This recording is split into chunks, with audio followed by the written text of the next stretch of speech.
Mais imaginez-vous, il neige et vous n'avez pas de chauffage, vous n'avez pas d'électricité, vous n'avez pas de quoi vous chauffer. Donc oui, sans parler de la peur de la mort en permanence. Parce que quand il n'y avait pas d'obus, il y avait les snipers. La Syrie avait proposé à la France la liste de terroristes qui, soit français, soit qui partaient en France, en tout cas, voilà, contre que la France réouvre les ambassades, donc l'ambassade de France en Syrie et l'ambassade de Syrie en France, qui sont fermées depuis 2012 par Sarkozy. Le gouvernement de Valls, qui est aujourd'hui ministre, a refusé ça.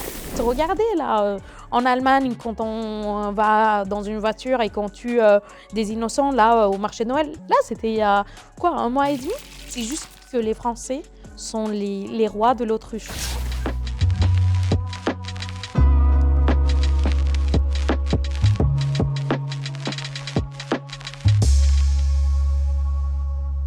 Petit arrêt pour vous parler d'une véritable pépite pour les passionnés d'artisanat et de foi. C'est la boutique Saint-Charbel. Il s'agit d'une boutique catholique qui propose des statuettes religieuses tout simplement magnifiques et qui sont entièrement peintes à la main. Qu'est-ce qui les rend encore plus spéciales ? Eh bien, chaque pièce est fabriquée en France avec un soin incroyable porté au détail et au respect des traditions chrétiennes. Honnêtement, ces créations sont bien plus que de simples objets. Ce sont des œuvres qui apportent une véritable profondeur spirituelle à votre intérieur ou à vos moments de prière. Et pour l'occasion, j'ai un cadeau pour vous. Avec le code promo Atelier10, vous bénéficiez de 10% de réduction sur toute la boutique. Alors n'hésitez plus, rendez-vous sur leur site, le lien est en description, et puis laissez-vous inspirer par leur collection.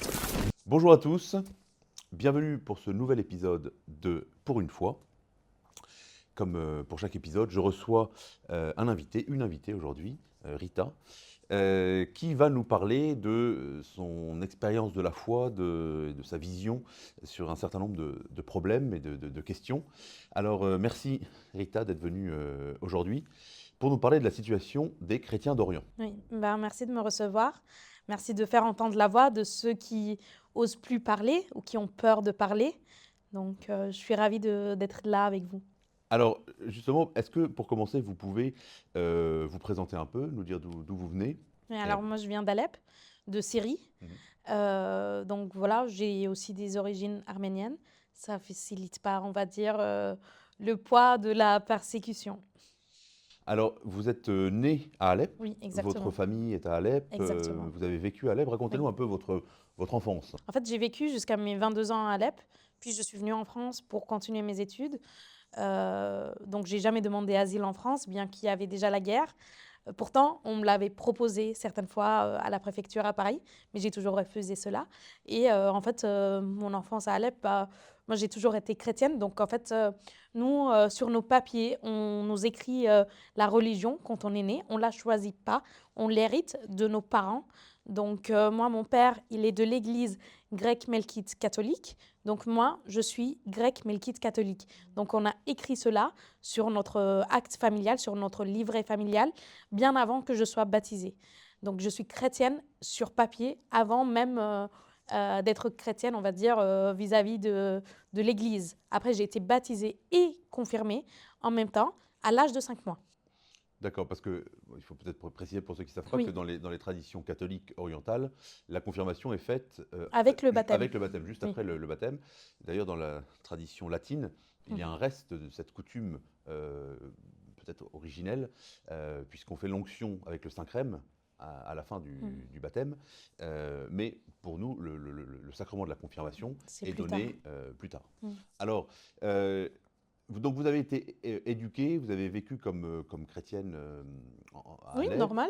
J'ai vécu une vie... C'était difficile d'être chrétien dans votre enfance ? Dans mon enfance, non, parce que en fait, moi, j'étais dans une école chrétienne, dans un quartier avec une bonne partie de chrétiens. En fait, on avait quand même nos quartiers, nos restaurants, nos endroits. Donc, on était un peu dans notre bulle. Pourtant, on était quand même environ 500 000 chrétiens, à Alep, je parle. Voilà, mais on était quand même un peu dans notre bulle. Mais c'est vrai qu'à la fac, c'était un peu plus dur. Je recevais pas mal de commentaires pas très gentils. Donc, on va dire ça comme ça. Pas très gentil, c'est-à-dire C'est-à-dire que, voilà, j'ai les cheveux visibles.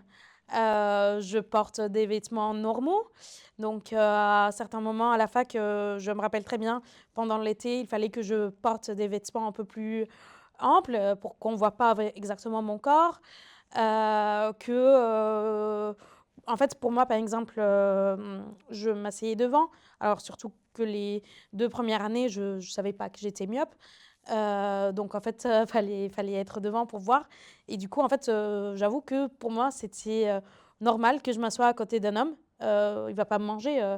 Voilà, moi, je veux juste pouvoir suivre ce que le prof écrit sur le tableau. Et pour eux, c'était oh my God, genre, s'asseoir à côté d'un homme, c'était voilà. Pour eux, j'étais une fille facile, sans oublier certains commentaires comme je vais finir en enfer, des choses comme ça que j'ai entendu. En fait, j'avais jamais entendu tout ça quand j'étais dans mon école chrétienne catholique. J'étais aussi grec melkite comme école. Mais à la fac, quand j'ai fait face à un monde beaucoup plus ouvert, oui, j'ai eu le droit à pas mal de commentaires christianophobes, Mhm. faut le dire. Alors, avant de parler de la situation, Mm. même de revenir sur votre jeunesse, votre enfance, Mm. etc., peut-être que c'est intéressant de faire un peu un tableau rapide des chrétiens d'Orient. Oui, Parce que nous, malheureusement, chez les chrétiens d'Occident, les chrétiens latins, on est assez ignorants. oui, On a bien l'impression sûr. qu'on appelle ça les orthodoxes, Ouais. mais beaucoup ne savent Ah pas non, qu'il on y a n'est pas beaucoup de rites, orthodoxe. voilà, il y a beaucoup de rites catholiques Oui, exactement. orientaux. Alors, Alors, il y en a combien? Et il comment ils se divisent? alors, il y en a 23 églises orientales, toutes rattachées au Vatican. Alors, bien sûr qu'il y a des églises orthodoxes. Alors, je ne connais pas le nombre des églises orthodoxes, puisque je ne suis pas orthodoxe, je n'ai jamais regardé. Et du coup, en fait, c'est plutôt les églises orientales, il y en a 23. C'est plutôt selon, en fait, si elles sont byzantines ou pas, si, voilà, à quoi elles sont rattachées comme liturgie, et selon leur endroit au monde. Donc voilà, en Syrie, il y avait, en tout cas à Alep, il y avait 6 églises catholiques, l'église Latine? occidentale, oui, Mhm. latine, et 5 autres églises orientales. Alors, quelles sont-elles? Alors, grec melkite, à Alep, la majorité des chrétiens à Alep, alors déjà, la majorité des chrétiens syriens sont orthodoxes, sauf à Alep où la majorité sont catholiques, sont de l'église grecque melkite catholique, Mhm. où le siège du patriarcat est bien en Syrie, à Damas. Donc voilà, et puis on a les Chaldéens, les Maronites, les Syriaques catholiques et les Arméniens catholiques. Parce que pas tous les Arméniens sont orthodoxes. D'accord. Et alors, j'allais dire comment on choisit son église. On ne choisit On pas. choisit pas. C'est selon sa famille, C'est le son. père D'accord. qui donne l'église à ses enfants. Mhm. Et est-ce que tous les catholiques, Mm. tous les chrétiens de façon plus générale, dans ce que vous avez vécu en Syrie, sont fiers d'être catholiques, heureux d'être catholiques, revendiquent leur foi un peu Alors un oui, bien drapeau? sûr.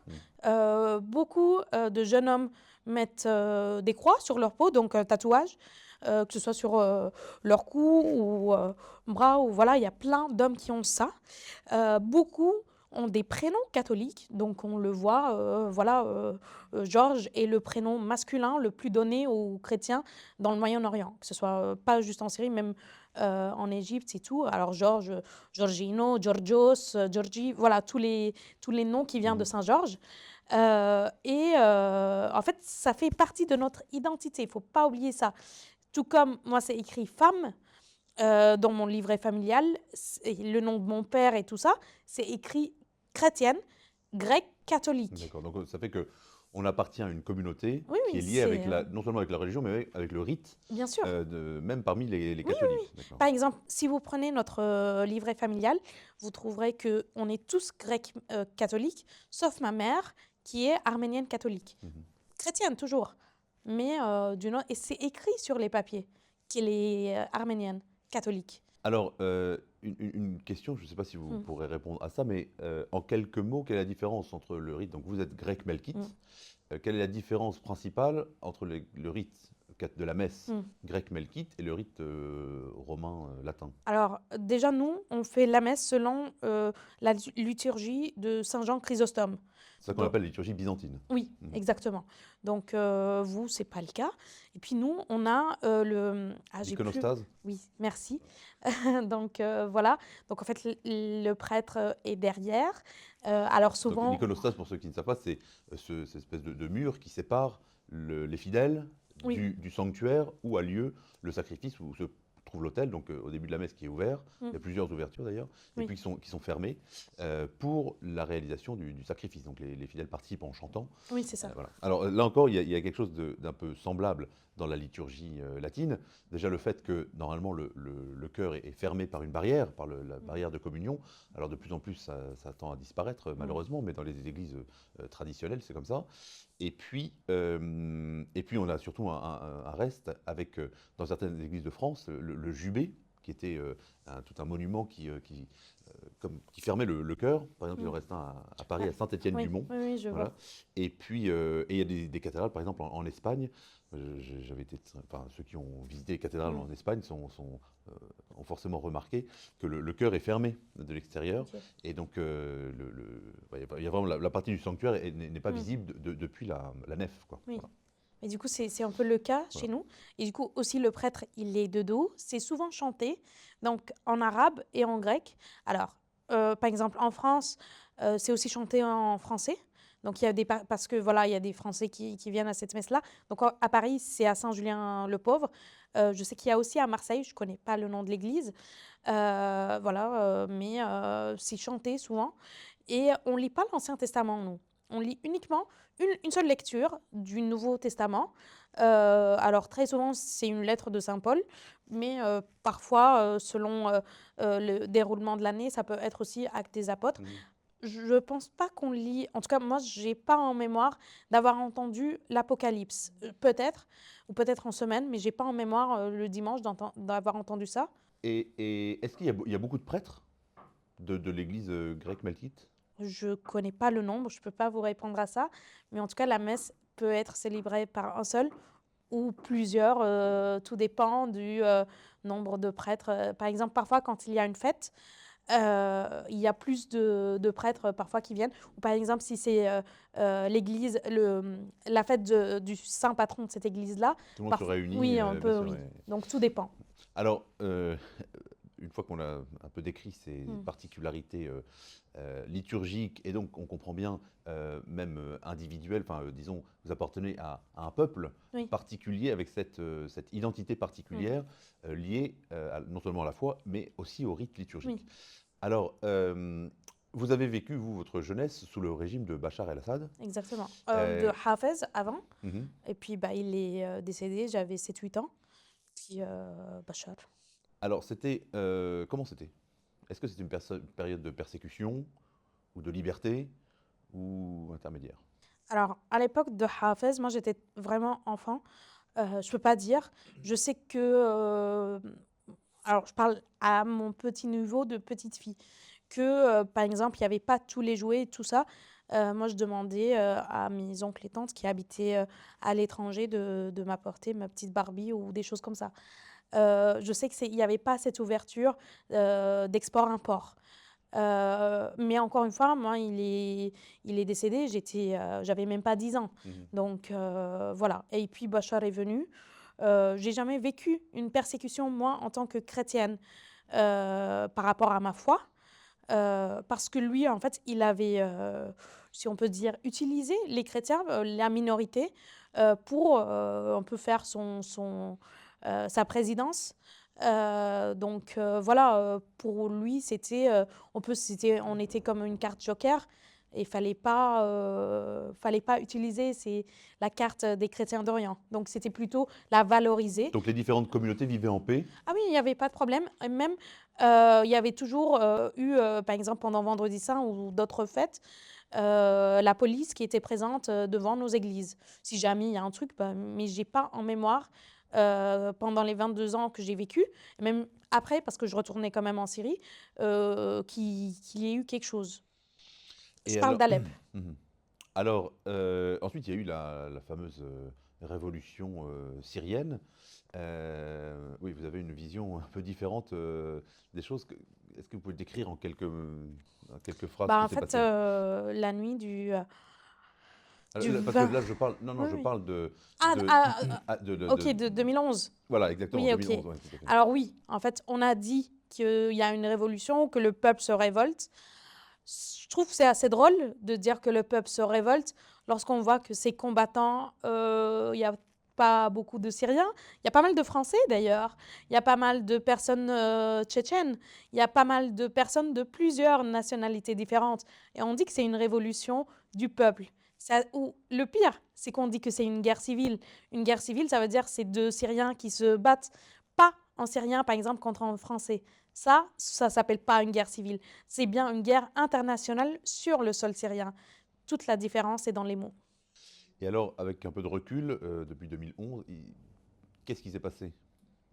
Alors, Alep est tombé en 2012, juillet 2012. Sous les forces de Daesh ou Al-Qaïda Alors, ou... il n'y avait pas encore Daesh officiellement Mhm. à Alep. Donc, voilà. Alep s'est divisé en deux. Donc, en fait, alors, il faut savoir qu'il y a eu de nombreux groupes terroristes en Syrie qui changeaient de nom, mais tout le temps. Même eux, en fait, le même groupe, ils changeaient de nom. Donc, faut avoir vraiment tout noté, tel moment, de tel mois à tel mois, il y avait ça dans tel endroit. Faut suivre. Donc, je préfère dire les groupes que d'entrer dans les détails de tous les noms parce que on va pas pouvoir me suivre sinon. Donc, Alep est tombé en juillet 2012. Alep a été divisé en deux. Alep de l'Est et Alep de l'Ouest. On ne pouvait plus sortir, on ne pouvait plus rien faire puisque en fait les portes ont été fermées, on était souvent assiégés. Alors on a vécu sans nourriture. C'était plutôt 2013. Alors déjà fin 2012, vers décembre 2012, on avait une pénurie de farine. Qui dit farine dit pain.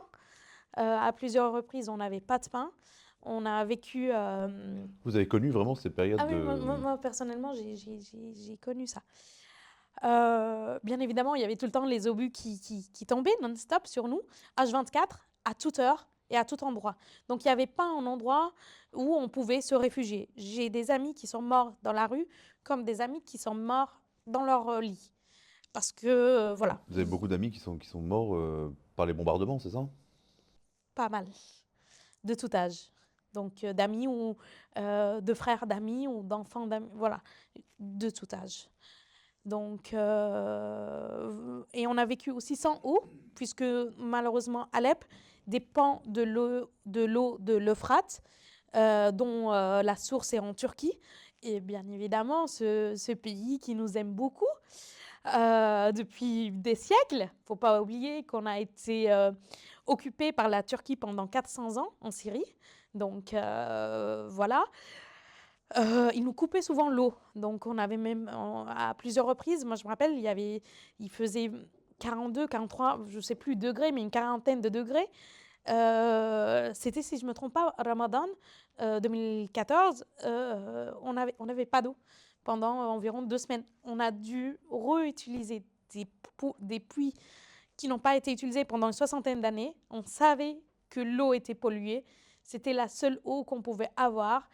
Du coup, il fallait en fait la faire bouillir, tout ça. Et on pouvait, par exemple, une chose toute bête, mais lorsqu'on allait aux toilettes, il fallait pas à chaque fois tirer la chasse d'eau. Parce que on n'a pas d'eau, quoi.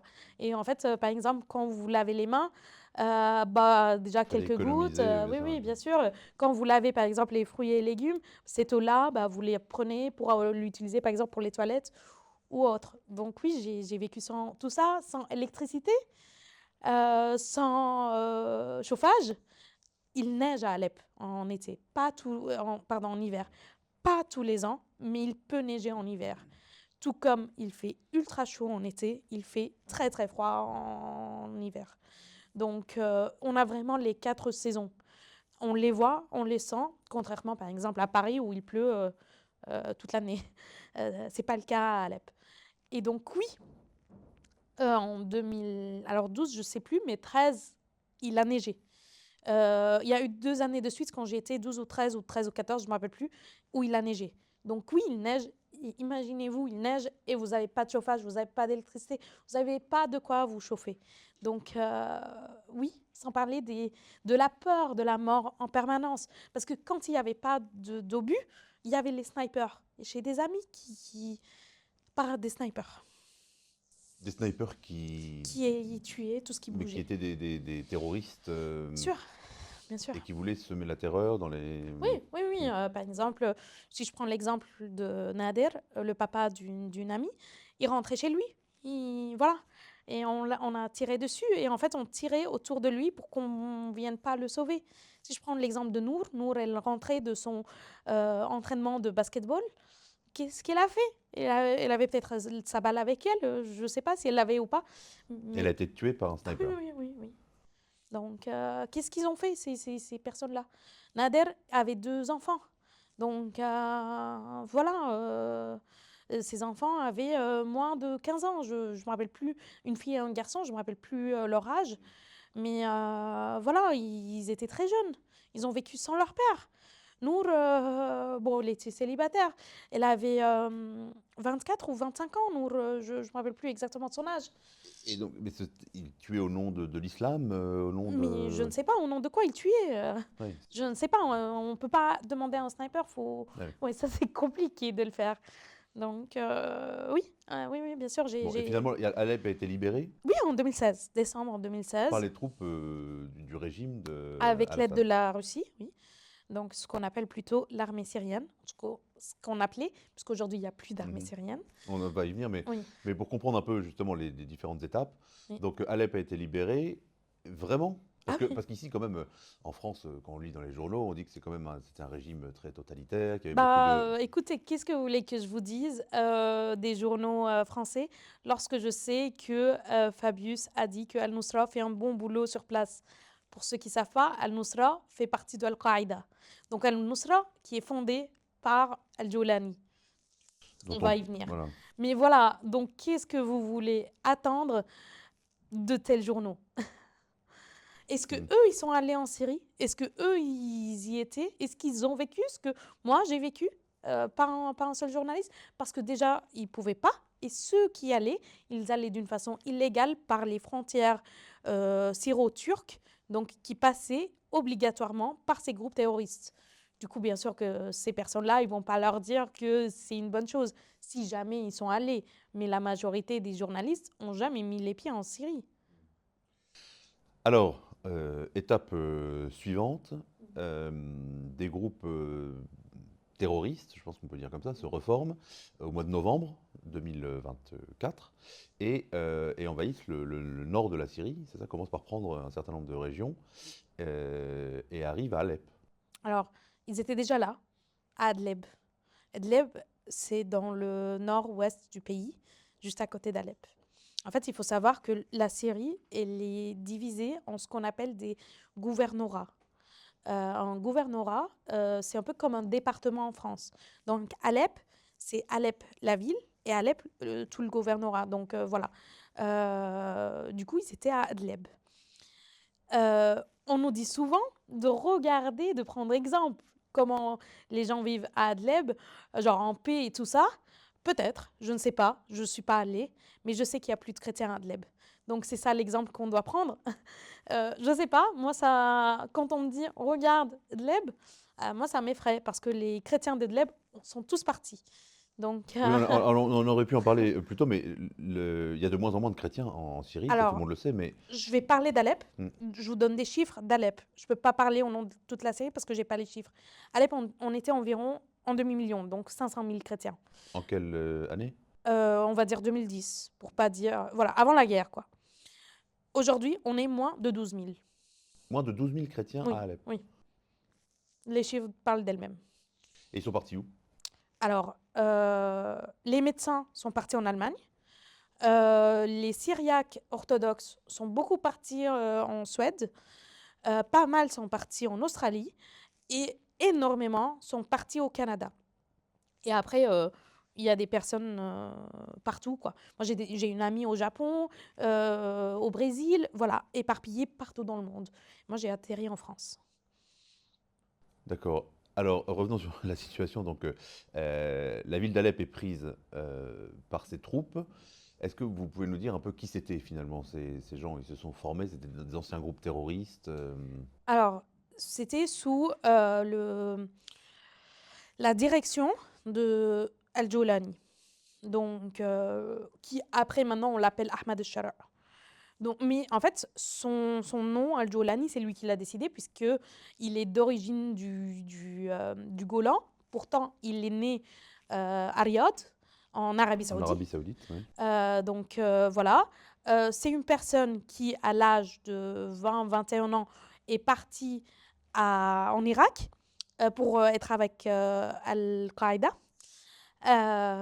Et il a dit dans une interview en 2021 qu'il a commencé à se radicaliser à l'âge de 17-18 ans. Donc voilà, moi c'est ce que j'ai vu comme information. Je ne le connais pas personnellement, heureusement.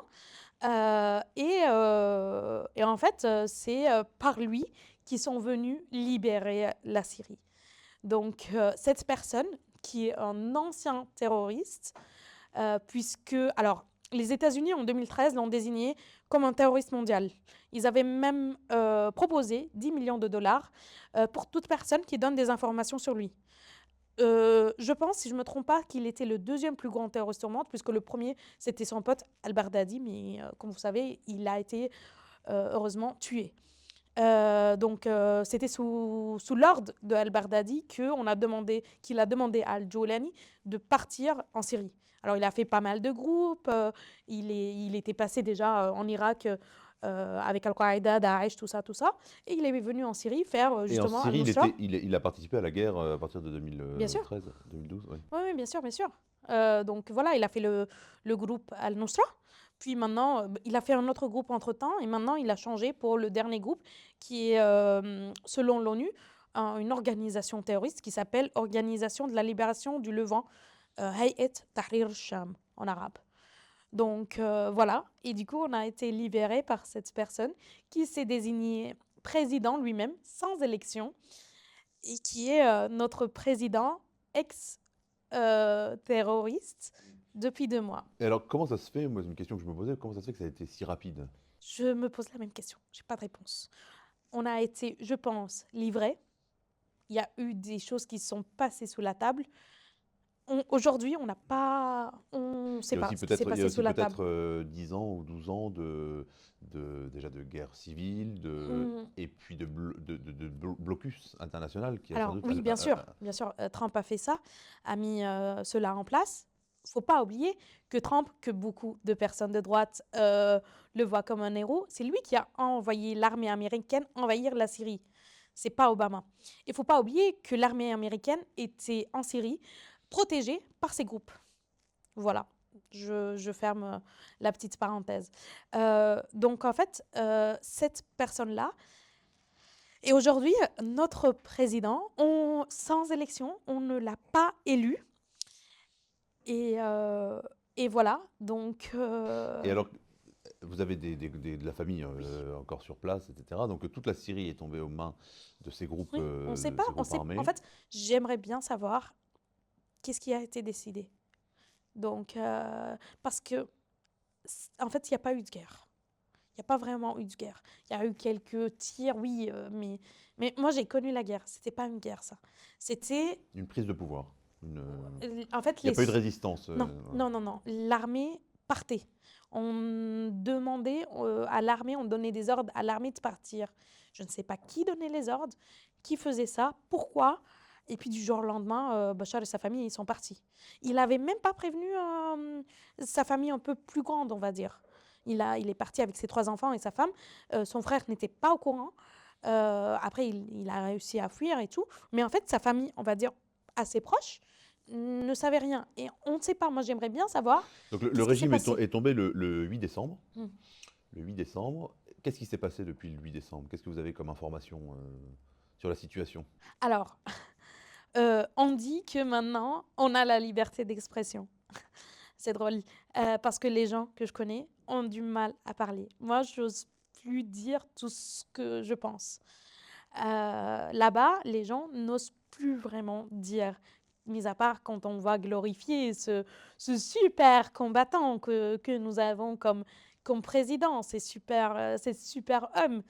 Voilà, donc mis à part ça, voilà.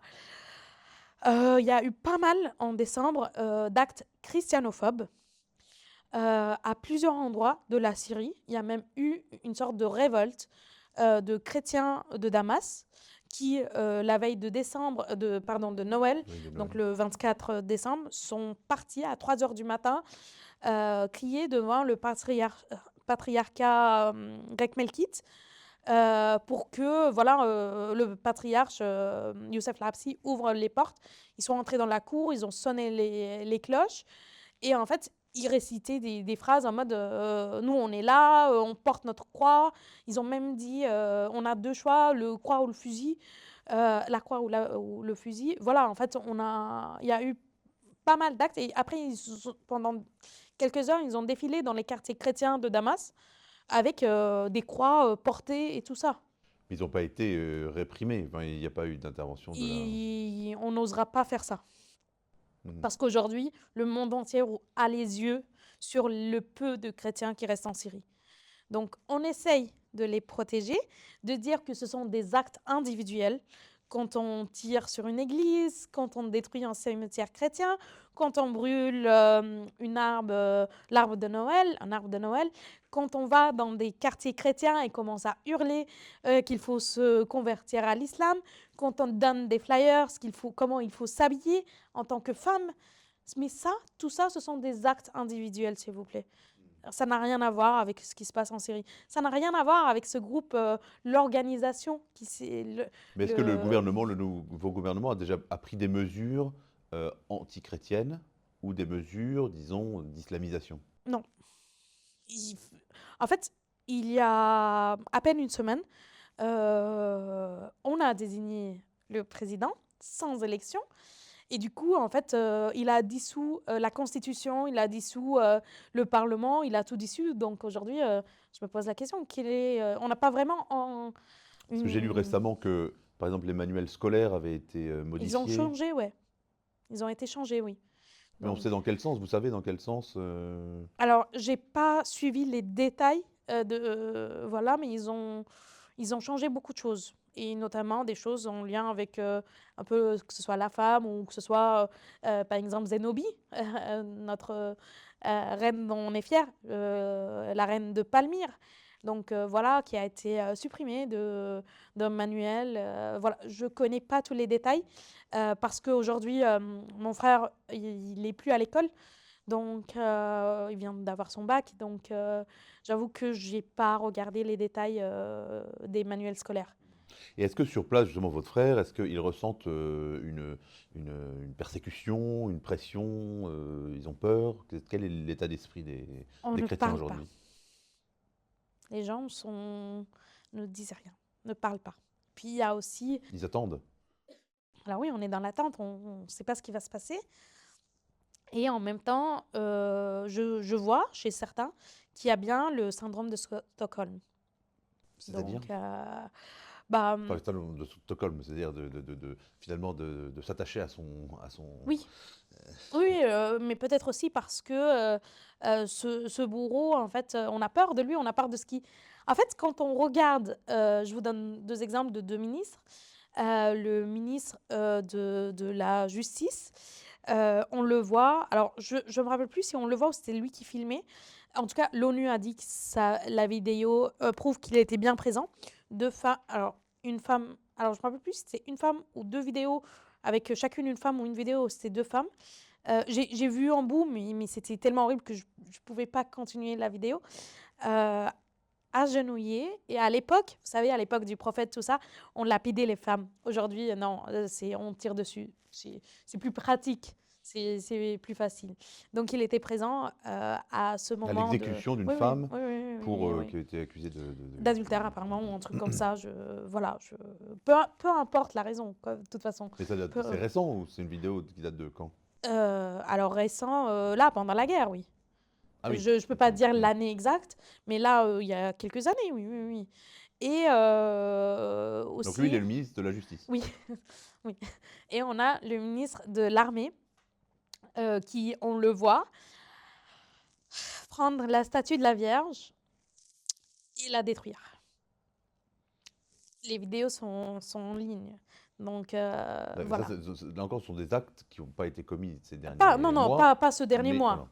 Mais ça montre mais un peu avant, quoi. voilà, Et en fait, on doit croire, qu'ils ont changé. l'Occident aussi veut nous faire croire que, en fait, tout ce qu'ils ont fait, lui, il le dit, il s'est radicalisé à l'âge de 17-18 ans. Donc, en fait, en 25 ans, 26 ans, tout ce qu'il a fait, il a changé en 2 mois. Alors, vous avez certainement lu Saint-Exupéry, Le Petit Prince.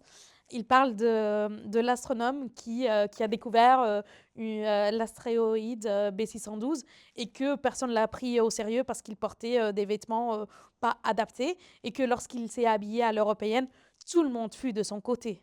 Et bien c'est pareil. Ici aussi, il s'habille à l'européenne aujourd'hui. Il a coupé sa barbe, il a changé de style. Et voilà, on l'applaudit. Faut pas oublier que le ministre des Affaires étrangères en France est allé le voir en Syrie.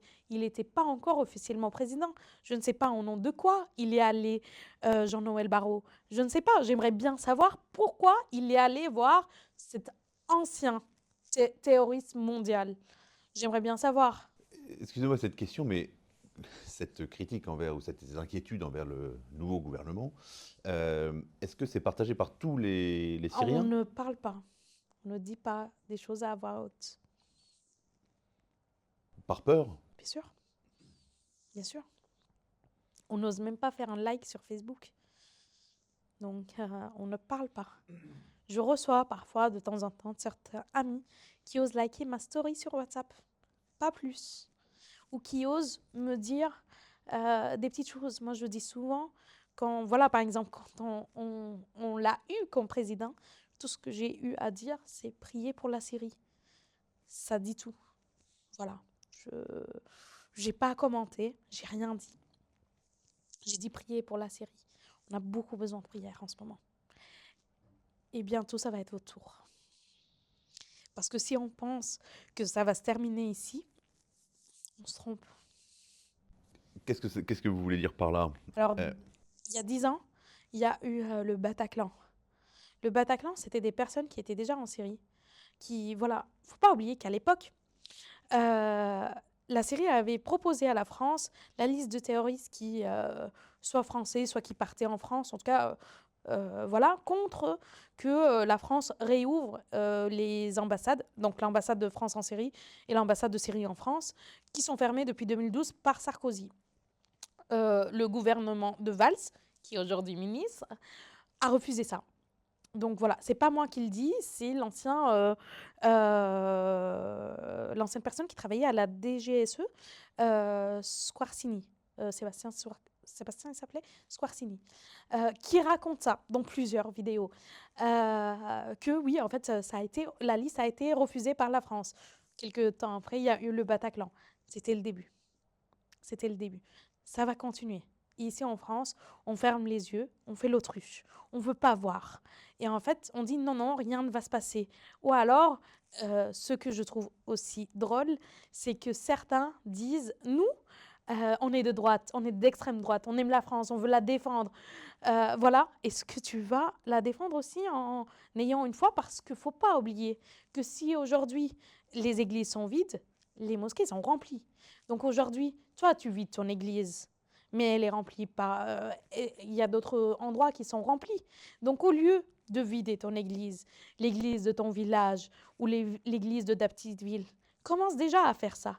Et si toi, tu commences par toi-même, par te convertir, convertir, ça veut dire changer. Donc de changer de l'intérieur, de retourner vers Dieu, parce que c'est le seul moyen de salut qu'on a, et ben déjà, en fait, oui, peut-être que la France sera sauvée, que la France n'aura pas à vivre cela, que Marie, qui est apparue au siècle dernier, 19e siècle, plusieurs fois, surtout Notre-Dame de la Prière à l'île Bouchard, qui grâce à ça, elle a arrêté quand même une invasion, une guerre, donc qui demande de prier. Donc si toi, tu vides ton église, mais tu dis que moi, je soutiens la France, j'aime la France, je suis un député, je suis un élu, je suis je sais pas quoi, où je veux défendre la France, mais tu ne fais rien, tu vides toi-même ton église, et ben faut pas s'être, s'étonner lorsque les mosquées vont être pleines. Si les églises sont vides, c'est à cause de toi, Français, de droite, d'extrême droite, qui vident les églises. Je vous remercie de dire ça parce que moi, c'est ce que je ne cesse Ouais. de dire, mais c'est bien que d'autres le disent Ah aussi. oui, Et puis oui, votre oui, témoignage est fort, évidemment, parce que vous avez un peu ressenti ça dans votre propre pays, bien sûr. que la faiblesse finalement des chrétiens, ça a été de leur Nos propre... ancêtres n'ont rien fait pendant des années, des siècles, des décennies pour nous protéger. Aujourd'hui, on paye le prix. On paye le prix très, très, très, très cher, plus que vous pouvez imaginer. Et bien en fait, si vous, aujourd'hui, c'est même pas vos enfants, si aujourd'hui, les Français qui sont là, de tout âge, ne remplissent plus les églises, ne retournent pas aux valeurs de la France, au baptême, la promesse du baptême de la France, à ce qu'a fait la France, en fait, tout, la tradition, tout ça. En fait, si on jette tout ça, et ben en fait, il ne faut pas s'étonner dans quelques années, je ne parle même plus dans quelques décennies, parce que ça ne sera pas dans quelques décennies. Et ben en fait, vous aurez un sort plus ou moins similaire, ce que je ne souhaite pas. Mais voilà, en fait, quand on laisse les portes ouvertes, quand on fait rien, quand on veut même pas faire quelque chose ou retourner vers Dieu, en fait, quand on arrête de prier la prière de Saint-Michel à l'église, Saint-Michel qui, lui, qui défend le mal, bah déjà, en fait, on dit au mal, mais entrez, il n'y a pas de problème. Si moi, je prie pas pour que le mal s'arrête, je vais pas voir celle qui va arrêter le mal, donc Marie, qui va combattre le dragon, bah en fait, qui va le faire. Moi, je laisse les portes grandes ouvertes au mal d'entrer, mais je donne pas 5 minutes pour entrer dans une église ou pour me dire, OK, je vais baptiser mes enfants ou je vais aller dimanche à la messe. Ce qui est sûr, c'est que la force de l'islam, aujourd'hui en France, c'est Le nombre? l'absence oui, le Oui, nombre évidemment, mais aussi l'absence de convictions religieuses transcendantes. oui. C'est sûr, c'est pas au nom. On voit bien que la laïcité, la démocratie, la République représentent rien du tout par rapport à une religion comme l'islam, où les gens enfin, croient vraiment, enfin, ont une vision de la Alors, transcendance de Dieu enfin, disons, et œuvrent au nom de leur Dieu. Donc en fait, il faut opposer évidemment une puissance spirituelle bien sûr. à cette avancée de l'islam. En fait, vous avez juste dit le mot laïcité. Beaucoup de Français pensent que laïcité, c'est être athée. Ça veut rien dire. Laïcité, ça veut dire avoir mon droit de prier tout en respectant l'autre. Donc, être chrétien, on peut être chrétien et être pour la laïcité. C'est deux choses différentes. Donc, je peux pratiquer tout en respectant l'autre et en dérangeant pas les autres. Donc, voilà, on pense souvent que laïcité, ça veut dire athéisme. C'est deux mots très différents. Oui, certains prennent le terme de laïcité, par exemple, pour faire détruire des statues, pour Oui, empêcher, enfin c'est arrivé à plusieurs reprises là, bien ces derniers sûr. temps, donc Déboulonner les statues, voilà, oui. pour lutter contre la foi chrétienne sous prétexte de laïcité. Oui, mais c'est Parce pas que, ça. La laïcité, exactement. c'est justement respecter la foi de l'autre, ce qui n'est pas malheureusement souvent le cas en France. Alors, vous êtes en France depuis quelques années Ouais, une maintenant, dizaine d'années, oui. et vous vous êtes fixé cette mission de défendre, enfin, de raconter les choses. J'essaye. De, J'essaye de... qu'est-ce que vous ressentez comme réceptivité de la part des Français? On entend, mais on se bouge pas. Donc, Parce que pour beaucoup, ça semble lointain, ça semble... alors ça semble lointain, ça semble une personne qui a vécu des traumatismes, voilà. Pourtant, je les ai soignés. J'ai fait plein de séances EMDR que je conseille à tout le monde, c'est extraordinaire.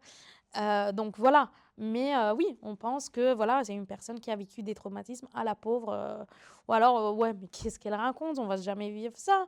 Mais voilà. Mais oui, oui, oui, oui. En fait, regardez là, en Allemagne, quand on va dans une voiture et qu'on tue des innocents là au marché de Noël, là, c'était il y a quoi, un mois et demi? Mhm. Donc oui, oui, ça arrive. Alors oui, sous plusieurs formes différentes, mais ça ne veut pas dire que ça n'existe pas, ça ne veut pas dire que ça n'arrive pas.